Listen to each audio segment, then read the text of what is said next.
Got an interesting scenario here with these lions.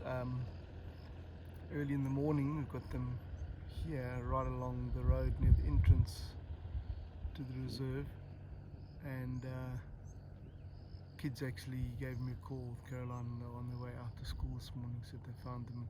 You can see this fence on the left hand side here. This is actually the border of our reserve where you come in, and there's another wildlife area on the other side. It doesn't have lions on that side.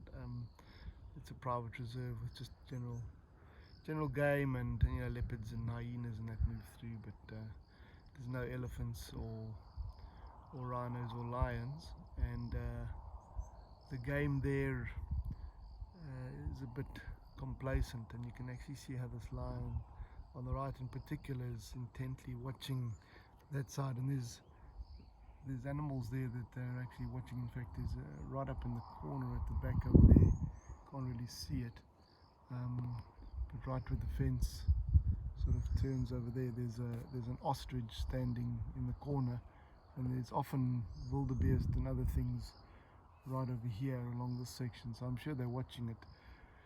And the problem is that you've got the fence in the way. Now the lions often break through fences like this, and the lions here occasionally get into that side, and it's a bit of a smorgasbord for them. Game that is not particularly used to lions, it's easier to catch.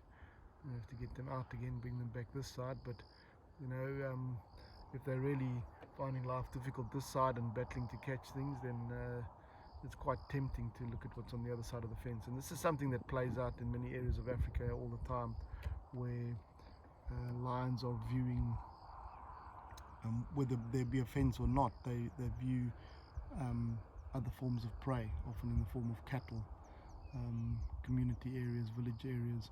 Sometimes on this other side of a fence, the cows with the bells tingling are easier to catch than the zebras and the wildebeest and the buffalo this side. So then they'll often dig out and then start killing domestic stock, and then get tagged as problem animals. And then people bay for blood, and they often get destroyed. So it's interesting to note that the fences around reserves, as unsightly as they might be to some people, they don't like the idea of fences, and you can understand why, but there's certainly a need for fences in some areas in the 21st century, and the general trend is that protected areas in Africa that are home to lions all have healthier populations of lions when the areas are fenced than those that are unfenced. There are exceptions, of course, but in general, where you're having human encroachment right up to the borders of reserves, and you've got natural immigration within the lion populations, young males being forced out and young animals wanting to move away, the temptation of catching cows and so on in villages is too great, and often those cows are actually grazed within the reserves. People bring them right in.